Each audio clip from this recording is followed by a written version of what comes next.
হয়, আজি আমি আমাৰ নতুন ফিউল এপৰ বিষয়ে আলোচনা কৰিম। আমাৰ নতুন ফিউল এপত টোটেল 7টা প্ৰক্ৰিয়া আছে, যেনে fuel app registration, login, dashboard, fuel submission, early fuel request, current transaction view and reports. এই 7টা প্ৰক্ৰিয়াৰ প্ৰথম 5টা প্ৰক্ৰিয়া হ'ব আমাৰ ফিল্ডৰ মানুহৰ কাৰণে, আৰু শেষৰ 2টা প্ৰক্ৰিয়া আমাৰ ফ্লিট টিমৰ কাৰণে হ'ব। এতিয়া আমি প্ৰত্যেকটো প্ৰত্যেকটো প্ৰচেছ এটা এটাকৈ আলোচনা কৰিম। আপোনাৰ মোবাইলত নতুন ফিউল এপ ইনষ্টল হোৱাৰ পিছত যেতিয়া আপুনি ফিউল এপ অ'পেন কৰিব, তেতিয়া আপুনি এই স্ক্ৰীন দেখা পাব। মানে আপোনাক ৰেজিষ্ট্ৰেশ্যন কৰিব ক'ব। ৰেজিষ্ট্ৰেশ্যন মানে আপোনাৰ ভেহিকেল ৰেজিষ্ট্ৰেশ্যন ফিউল এপত কৰিব লাগিব। ভেহিকেল ৰেজিষ্ট্ৰেশ্যনৰ কাৰণে আপুনি আপোনাৰ লোকেশ্যনৰ মোবাইল নাম্বাৰ ইয়াতে ভৰাব লাগিব। CUG নাম্বাৰত আপোনাৰ সেই মোবাইল নম্বৰটো ইয়াতে ভৰাব লাগিব। ভৰোৱাৰ পিছত যেতিয়া আপুনি ৰেজিষ্টাৰ কৰি দিব, ৰেজিষ্টাৰত টিপিব, লগে লগে আপোনাৰ মোবাইলত এটা OTP আহিব। সেই OTP ফুয়েল এপে অট'মেটিকেলি ৰিড কৰি ল'ব আৰু আপোনাক ৰেজিষ্টাৰ কৰাই দিব। ৰেজিষ্ট্ৰেশ্যনৰ পিছত আপুনি লগইন স্ক্ৰীনত আহিব। লগইন স্ক্ৰীনত আপোনাৰ ভেহিকেলৰ ৰেজিষ্ট্ৰেশ্যন নম্বৰ দেখা পাব। তাৰপিছত পাইলটৰ এমপ্লয় ID আৰু পাইলটৰ নেম দি পেলাই যেতিয়া আপুনি ছাবমিট কৰিব, আপোনাৰ এপত লগইন হৈ যাব। লগইন হোৱাৰ পিছত আপুনি ডেশবোৰ্ড দেখা পাব। এই ডেশবোৰ্ড 9টা খণ্ডত ভগোৱা হৈছে। প্ৰত্যেকটো খণ্ডৰ বিষয়ে আমি এটা এটাকৈ আলোচনা কৰিম। ডেশবোৰ্ডৰ প্ৰথম খণ্ডটো হ'ল last transaction details. Last transaction detail হ'ল মানে আপুনি যোৱাবাৰ তেল ভৰাওঁতে কিমান ট্ৰানজেকশ্যন ID আছিলে, সেই আইডিৰ বিষয়ে ইয়াতে গম পাব। কিমান টকাৰ আপুনি চুৱেপ কৰিছিলে সেইটো ইনফৰমেশ্যন ইয়াতে পাব। ট্ৰানজেকশ্যন ডেট এণ্ড টাইম পাব, আৰু কিমান কোৱান্টিটিত তেল ভৰাইছিলে ইয়াতে পাব। 2 নম্বৰ হ'ল আপোনাৰ এভেইলেবল ফিউল লেভেল, মানে ভেহিকেলৰ টেংকিত কিমান শতাংশ তেল উপলব্ধ আছে সেই বিষয়ে আপুনি ইয়াতে জানিব পাৰিব। ইয়াতে আপুনি 3টা ৰঙত দেখা পাব। যদি 40% ওপৰত এভেইলেবল তেল আছে, তেনেহ'লে আপুনি সেউজীয়া বৰ্ণৰ দেখা পাব। যদি 40% তলত যদি আছে, তেনেহ'লে আপুনি কমলা ৰঙৰ দেখা পাব, আৰু 30% তলত যদি থাকে, তেনেহ'লে আপুনি ৰঙা ৰঙৰ দেখা পাব। 3 নম্বৰ হ'ল আপোনাৰ GPS আপডেট টাইম, মানে ভেহিকেলৰ GPS লাষ্ট কেতিয়া আপডেট হৈছে, মানে আমাৰ ফুয়েল এপৰ লগত চিনক্ৰনাইজ হৈছে, সেই বিষয়ে আপুনি তথ্য ইয়াতে পাব। 4 নম্বৰ হ'ল refresh. Refresh is the most important part of hour fuel app, মানে প্ৰত্যেকবাৰ আপুনি তেল যোৱাৰ আগতে আপুনি ইয়াতে ৰিফ্ৰেছ কৰিব, ৰাইট? যদিহে আপুনি ৰিফ্ৰেছ নকৰে, তেনেহ'লে পৰ্যাপ্ত পৰিমাণৰ বেলেঞ্চ আপোনাৰ একাউণ্টত দেখা নাপাব পাৰে, ৰাইট? 5 নম্বৰ হ'ল কাৰেণ্ট মেজাৰ্ছ। কাৰেণ্ট মেজাৰ্ছ হ'ল যিটো ট্ৰানজেকশ্যন কৰিব গৈ আছে, সেই ট্ৰানজেকশ্যনৰ ID, distance travel from kilometre, last ফুয়েলিঙৰ পৰা বৰ্তমানলৈকে কিমান কিলোমিটাৰ ডিষ্টেঞ্চ কভাৰ কৰিছে তাৰে বিষয়ে ইয়াতে পাব।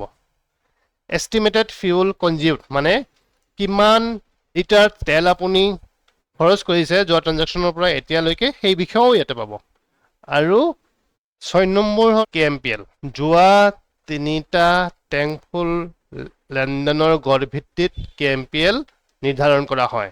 তাৰমানে যদি আপুনি তেল ভৰাওঁতে টেংকি ফুল হৈছিলে, সেই 3টা ফুল টেংকৰ KMPL যিমান পাইছিলে, তাৰে এভাৰেজ লৈ পেলাই আপোনাৰ ইয়াতে KMPL দেখুৱাব। তাৰমানে যোৱা 3টা টেংকফুল লেনদেনৰ গড় ভিত্তিত KMPL নিৰ্ধাৰণ কৰা হ'ব, আৰু সেই অনুপাতে আপুনি নেক্সট ফুয়েলিঙৰ কাৰণে তেল পাব, ৰাইট?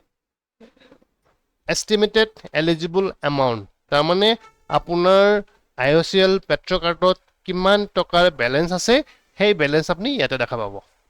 কিন্তু মন কৰিবলগীয়া কথা এই যে, যদিহে আপোনাৰ ভেহিকেলৰ টেংকৰ ফিউল লেভেল 40%ৰ ওপৰত আছে, তেনেহ'লে এষ্টিমেটেড এলিজিবল এমাউণ্ট আপুনি দেখা নাপায়, এইটো 0 হৈ থাকিব।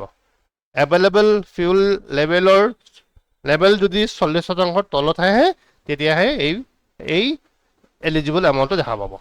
ক্লিয়াৰ? অ'কে। 8 নম্বৰ হ'ল last refresh time. Last refresh time মানে আপুনি লাষ্ট ৰিফ্ৰেছ বাটন প্ৰেছ কেতিয়া কৰিছিলে। যদিহে আপুনি 1 ঘণ্টা আগত প্ৰেছ কৰিছে, আপুনি 1 ঘণ্টা আগৰ সময় ইয়াতে দেখা পাব। 2 ঘণ্টা আগত প্ৰেছ কৰিছে, 2 ঘণ্টা আগত দেখা পাব। গতিকে তেল ভৰোৱাৰ আগমুহূৰ্তত তেল ভৰোৱাৰ সময়ত আপুনি এবাৰ ৰিফ্ৰেছ কৰি ল'ব সেই ৰিফ্ৰেছ টাইমটো ইয়াতে আপডেট হৈ যাব একৰ্ডিংলি আপোনাৰ GPS কিলোমিটাৰ আৰু ফিউল এমাউণ্ট ইয়াতে আপডেট হৈ যাব ৰাইট প্ৰচিড ফৰ ফিউলিং এই প্ৰচিড ফৰ ফিউলিংটো তেতিয়াহে সক্ৰিয় হ'ব যেতিয়া উপলব্ধ ইন্ধনৰ মাত্ৰা 40ৰ তলত থাকিব তাৰমানে ইয়াৰ লেভেলটো যদি 40ৰ তলত থাকে তেতিয়াহে আপুনি প্ৰচিড ফৰ ফুয়েলিং কৰিব পাৰিব দিছ ইজ মোষ্ট ইম্পৰ্টেণ্ট আপুনি এইটো মনত ৰাখিব লাগিব নহ'লে কি হ'ব প্ৰচিড ফৰ ফুয়েলিঙত ইয়াৰ 40% ওপৰত থাকে প্ৰচিড ফৰ ফুয়েলিং আপুনি কেতিয়াও কৰিব নোৱাৰে কাৰ্ড চুইপিঙো কৰিব নোৱাৰিব right so' proceed for fuelling হ'ব আপোনাৰ 40%ৰ তলতহে তো এয়া হ'ল আমাৰ ডেশবৰ্ডৰ সম্পূৰ্ণ সেকশন আমি অলৰেডি আলোচনা কৰিলোঁ এতিয়া সম্পূৰ্ণ ইনফৰমেশ্যন চোৱাৰ পিছত যেতিয়া তেল ভৰাব ল'ব ইয়াতে আপুনি তিনিটা বস্তু মন কৰিব লাগিব প্ৰথমটো হ'ল ক্লাষ্টাৰ মিটাৰ বিফৰ ফুয়েলিং মানে তেল ভৰোৱাৰ আগত যেতিয়া আপুনি ইয়াত প্ৰেছ কৰিব আপোনাৰ মোবাইলৰ কেমেৰা অন হৈ যাব কেমেৰা অন হৈ যোৱাৰ লগে লগে আপুনি আপোনাৰ ভেহিকলৰ ক্লাষ্টাৰ মিটাৰৰ ফটো উঠাব লাগিব প্ৰথম ফটো উঠোৱাৰ পিছত আপুনি সেকেন্ড ফটো উঠাব লাগিব সেকেন্ড ফটোটো হ'ল নজল স্লিপ মানে পেট্ৰল পাম্পৰ মেচিনৰ যেটো পাইপেদি আমাৰ ভেহিকলত তেল দিয়া যায় সেই পাইপটোৰ ফটো উঠাব লাগিব যে সিহঁতি আমাক ভেহিকলত তেল ভৰাই আছে তাৰে আপুনি ফটোটো উঠাব লাগিব ফটো উঠোৱাৰ পিছত আপুনি তেল ভৰাই আছে তেল ভৰোৱাৰ পিছত কনফাৰ্ম কৰিব আপোনাৰ ভেহিকলৰ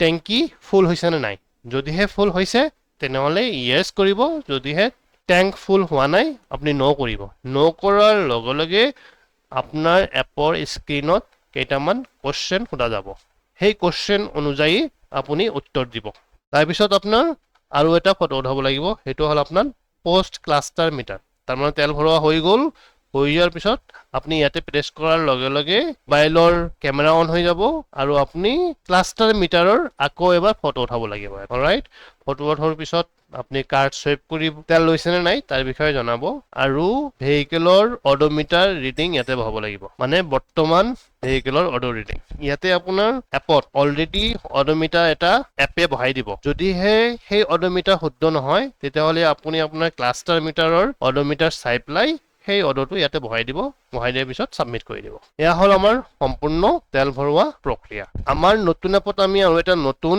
ফিচাৰ্স এড কৰিছো হেতু হল আপোনাৰ আগতীয়া ইন্ধনৰ অনুৰোধ মানে আৰ্লি ফিউল ৰিকুৱেষ্টটো আমি সাধাৰণতে যদি ভেহিকলৰ জিপিএছ ডাটা লছ হয় সাপোজ লং ডিসটেন্স ট্ৰাভেল কৰিছে নাইবা পাহাৰত গাড়ী চলাত কিবা অলপ চলপ জিপিএছ কিলোমিটাৰ লছ হয় 5% জিপিএছ ডাটাৰ লছৰ পৰিমাণৰ টকা আমি অলৰেডি এই এলিজিবল এমাউন্টত আমি দি দিও কিন্তু বহুত ক্ষেত্ৰত দেখা যায় জিপিএছৰ প্ৰবলেমৰ কাৰণে নহলে নেটৱৰ্কৰ কাৰণে এন্টায়াৰ ট্ৰাভেলৰ জিপিএছ আমি লছ দেখা পাও কেতিয়াবা এটো ৰেয়াৰ হয় সচৰাচৰ নহয় কিন্তু তথাপিও যদি এনেকুৱা হয় তেতিয়াহলে আপুনি আৰ্লি ৰিকুৱেষ্ট দিব পাৰিব আৰু এটা আছে যেটো আমাৰ কাৰণে হিমান জৰুৰী নহয় যদিও তথাপিও কৈ দিছো মই যে আপুনি সাপোজ এটা লং ডিসটেন্স আইএফটি কেছত যাব লগা হৈছে আৰু যাত্ৰাৰ পথত তেল ভৰোৱা অৱস্থা নাথাকিলে যদি আপুনি ভাবে মোৰ তেল ভৰোৱা অৱস্থা নাথাকিব গতিকে আপুনি এই ক্ষেত্ৰটো আৰ্লি ফিউল ৰিকুৱেষ্ট দিব পাৰিব আৰু তৃতীয় নম্বৰ হ'ল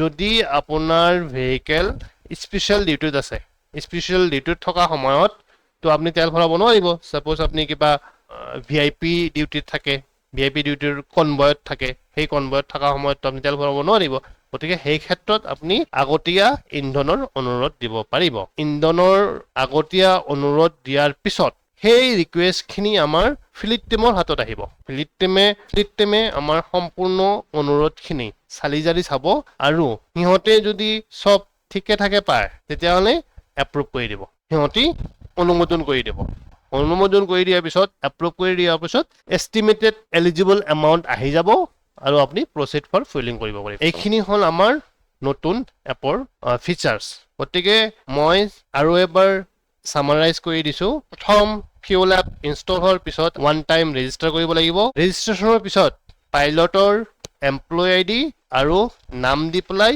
এপত লগইন কৰিব লাগিব লগইন কৰাৰ পিছত আপুনি ড্যাশবোৰ্ডত সম্পূৰ্ণ তথ্য পাব আপুনি লাষ্ট ট্ৰানজেকচন কেতিয়া কৰিছিলে আপোনাৰ ভেহিকেলত কিমান শতাংশ তেল আছে আপুনি কিমান ডিসটেন্স কভাৰ কৰিছে যোৱা ট্ৰানজেকচনৰ পৰা বৰ্তমান ট্ৰানজেকচনলৈকে কিমান লিটাৰ তেল আপুনি কনজিউম কৰিছে ভেহিকেলৰ কিমান কেম্পেল পাই আছে আৰু এস্টিমেটেড এলিজিবল এমাউন্ট কিমান আৰু প্ৰচিড ফৰ ফুয়েলিং কৰি পেলাই তেল ভৰাব পাৰিব আগতীয়া ইন্ধনৰ অনুৰোধ দিব পাৰিব বিশেষ কাৰণত যি তিনিটা কাৰণ মই অলৰেডি জনাইছো আমি এনেকে আপোনালোকক আপডেট দি থাকিম গতিকে আপডেটসমূহ সময়মতে পাবৰ কাৰণে আপোনালোকে এই চেনেলক সাবস্ক্ৰাইব কৰক আৰু নটিফিকেশন বাটনটো অন কৰি ৰাখিব আৰু আপোনালোকৰ কিবা যদি প্ৰশ্ন থাকে তেনেহলে কমেন্ট সেকশনত গৈ পেলাই প্ৰশ্ন সুধিব আমি উত্তৰ দিয়াৰ ব্যৱস্থা কৰিম হ'ব থ্যাংক ইউ ধন্যবাদ